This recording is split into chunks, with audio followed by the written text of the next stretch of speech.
Greetings, YouTubers. It's story time with Verda. Now, the story I'm going to tell you today happened back in the 1960s. I don't know exactly what year, but I know it was back in the 1960s. Now, back then, we didn't have ceiling fans. We did not have window air conditioners. We did not have central air.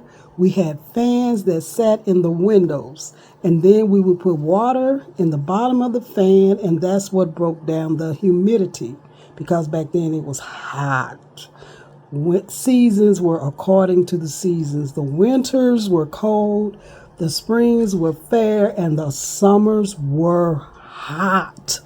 Okay, whatever the season was, that's the way the weather was. Okay, not like it is today. You can't hardly tell the summer from the winter, from the fall. You can't hardly tell sometimes. But back then in the 60s, weather was like it was. It was normal.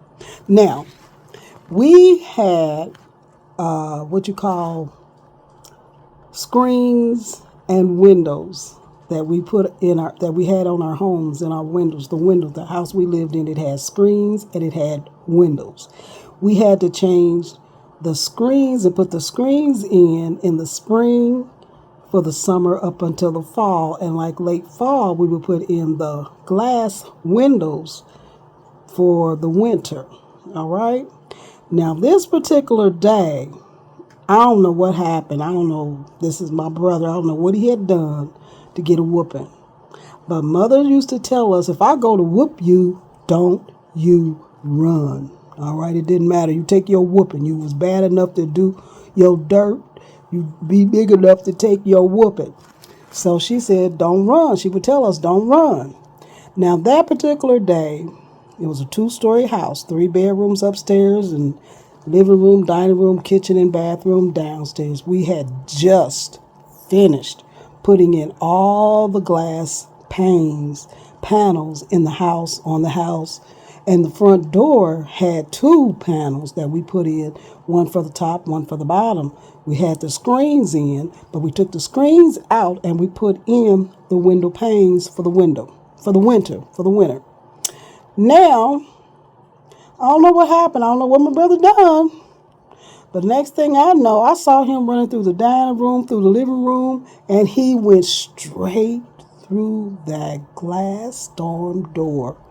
He shattered that glass storm door, and glass was everywhere because he got cut. He got cut severely. He was bleeding out. I mean, that glass just shattered him. The glass shattered and it just cut him. Glass all in his body all over because he went face first through that glass. So now she got to round all us up, and we all had to go to General Hospital.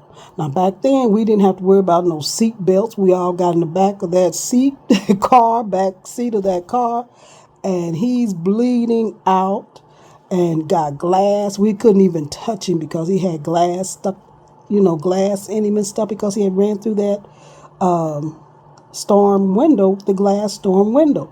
So here we go. We run to General Hospital, and she go in there with him, and we're sitting out there in the hallway waiting on him to be treated, and they had to take all the glass out of him and then stitch him up. I mean, he had stitches all over.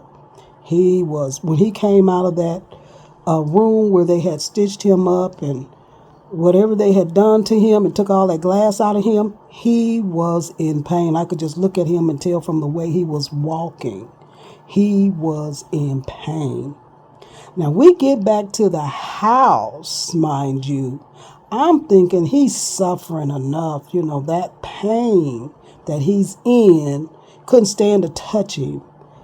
I mean, I felt for him. I really felt for him. My heart went out for him, not only because he got cut, but just to see him suffer like that.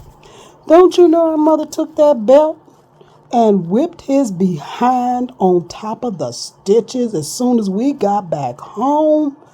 I mean, that put the fear of God in me. I'm like, oh no, I will never, ever run. He may as well had taken the beating without running through the glass storm door. He got the beating anyway. And on top of all that pain, oh my God, they didn't play back then. You youngsters nowadays, y'all be talking back to y'all parents and acting any kind of way. Boy, if y'all came along in the 1960s, oh no, they didn't take it. They did not play. So that put the fear of God in me. I never ran. I took my whoopings. I'm glad I got them. I didn't appreciate them when I was getting them, but I appreciate them now because it kept me out of jail and kept me out of trouble. But nevertheless, I just thought about that story that my brother ran through that storm door, got cut up, and running from a whooping that he ended up getting on top of some stitches. Yeah, on top of some stitches. So you all have a blessed day. That just came to my mind thinking about my little brother there. So y'all have a wonderful day. Enjoy your weekend. Bye. Love you. Bye.